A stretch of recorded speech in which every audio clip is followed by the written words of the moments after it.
14 do capítulo 6 de Romanos, a palavra diz o seguinte: o pecado já não terá mais domínio sobre vós, pois não estáis debaixo da lei, mas debaixo da graça. O crente que carrega a sua cruz e que aceita ser crucificado, ele não é dominado pelo pecado. Aleluia.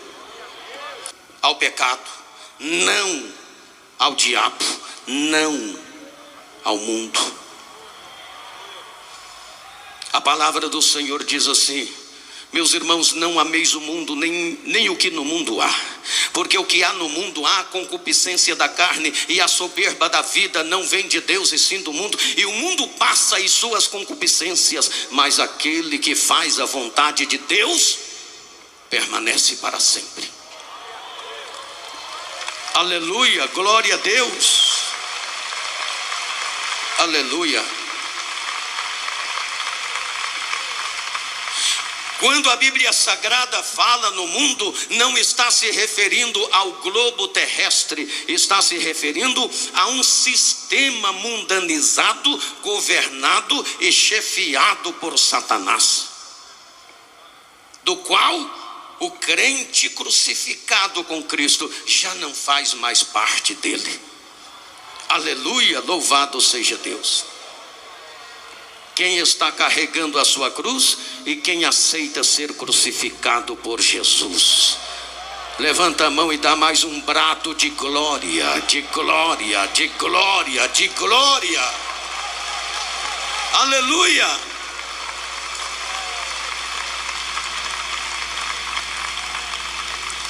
Estou falando de necessidades básicas para ultrapassar a fronteira chamada Calvário.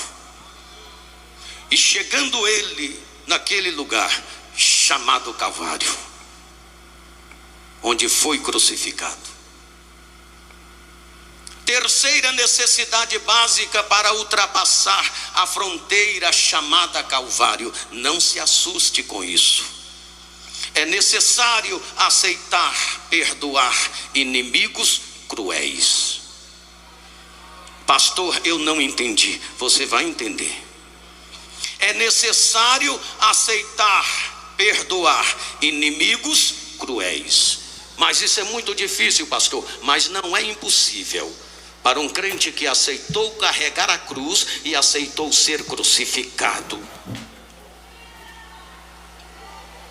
Em Romanos, no capítulo 12 e no versículo 20, a palavra do Senhor diz: portanto, se teu inimigo tiver fome, dá-lhe de comer, se tiver sede, dá-lhe de beber, porque fazendo isto, amontoará brasas de fogo sobre a sua cabeça. Aleluia, glória a Deus. É a palavra, é a palavra de Deus. Aleluia. Meus amados, o Senhor Jesus Cristo disse que seus discípulos deveriam perdoar um ao outro para dar testemunho dele. E Jesus deu o exemplo lá no Calvário, perdoando os seus algozes.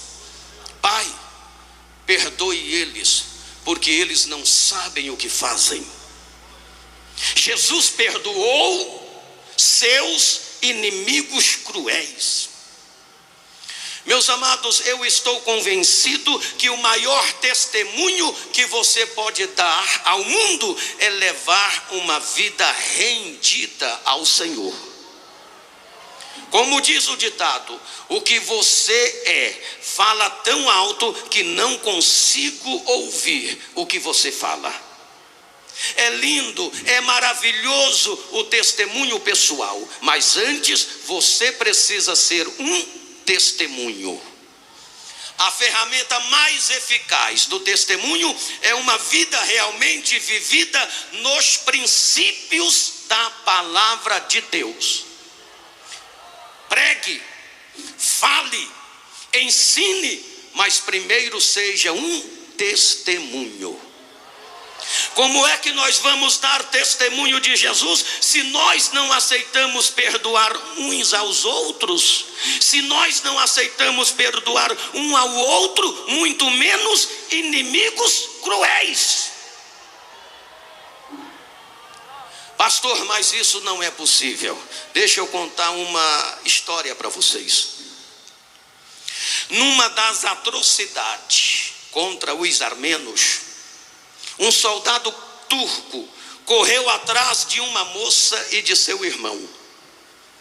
E num beco meio sem saída, onde havia um muro, aquele soldado trucidou aquele rapaz na frente da sua irmã covardemente.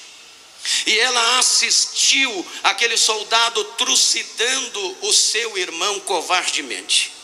E ela, enquanto o soldado matava o seu irmão, ela conseguiu saltar o muro e fugir.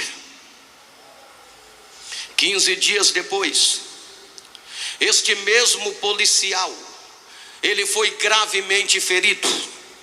E gravemente ferido, inconsciente, ele foi levado para o hospital militar, onde esta moça servia como enfermeira. E este policial gravemente ferido, inconsciente, entre a vida e a morte, ele foi colocado exatamente aos cuidados desta moça. E quando ela bate os olhos neste policial, ela reconhece-o. E quando ela reconhece o policial gravemente ferido, ela diz dentro dela: foi você quem matou o meu irmão covardemente.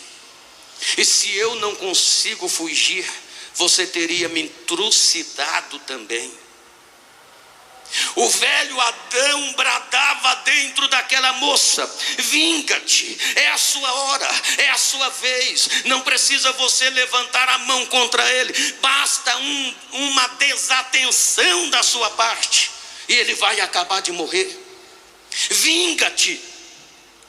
Mas Cristo suplicava dentro dela: ame-o, ame-o, ame-o.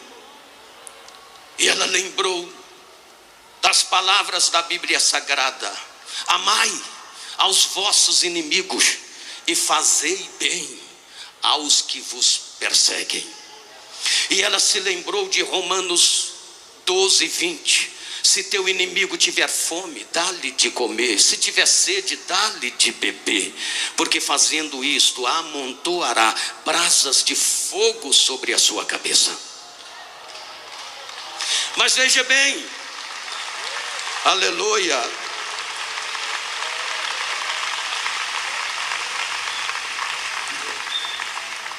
mas aquela moça, a princípio, ela vivia nesse dilema.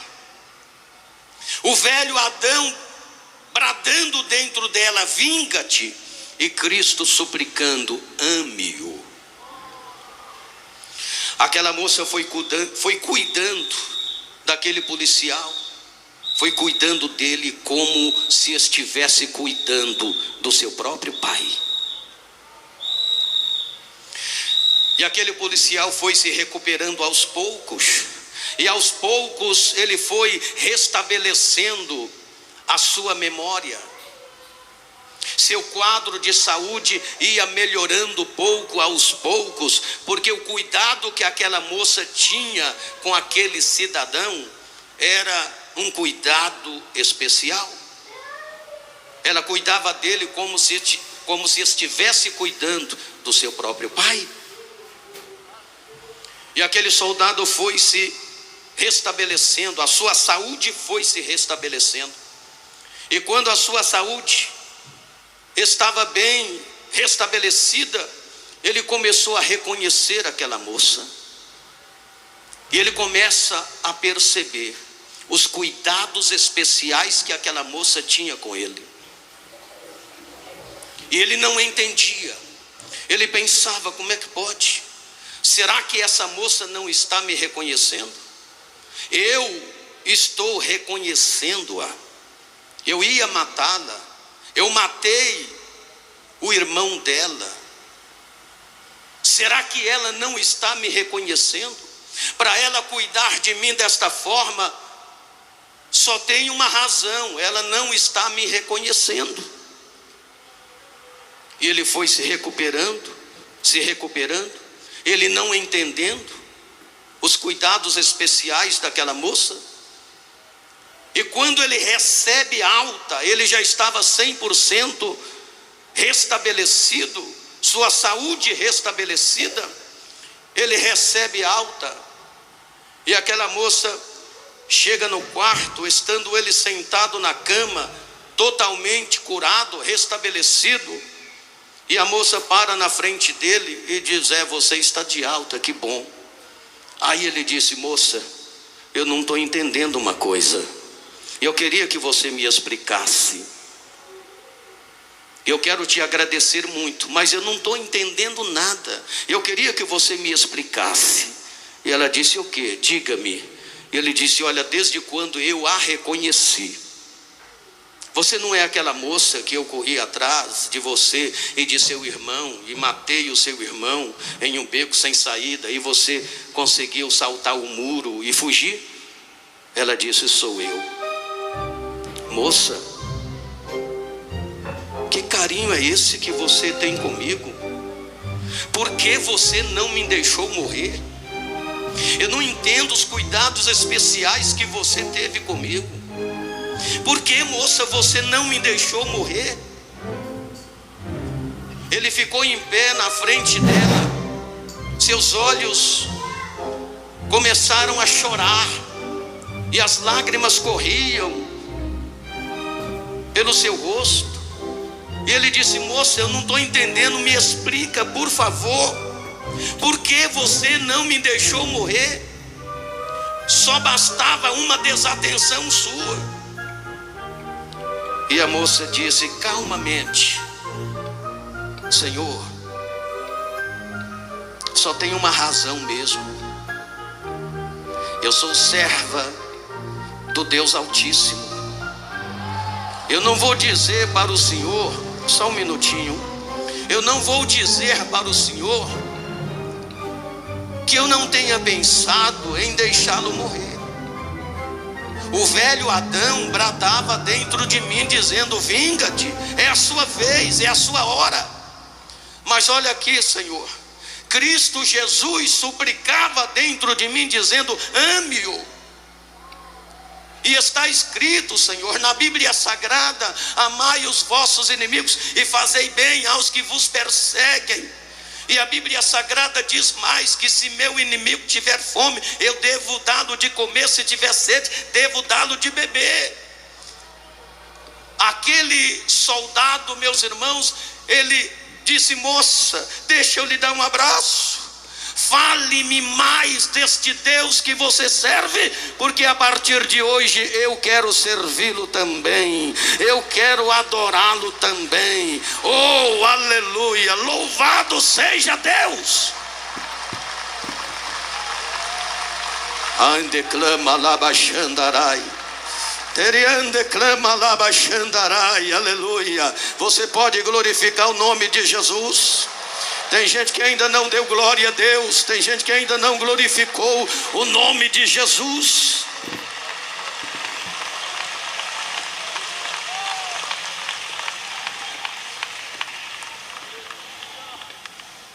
Aquela moça, naquele momento, ela fez o apelo, e aquele policial aceitou Jesus como seu Salvador.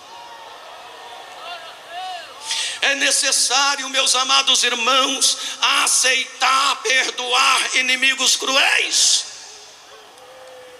E Jesus nos deu o exemplo, perdoando seus inimigos cruéis.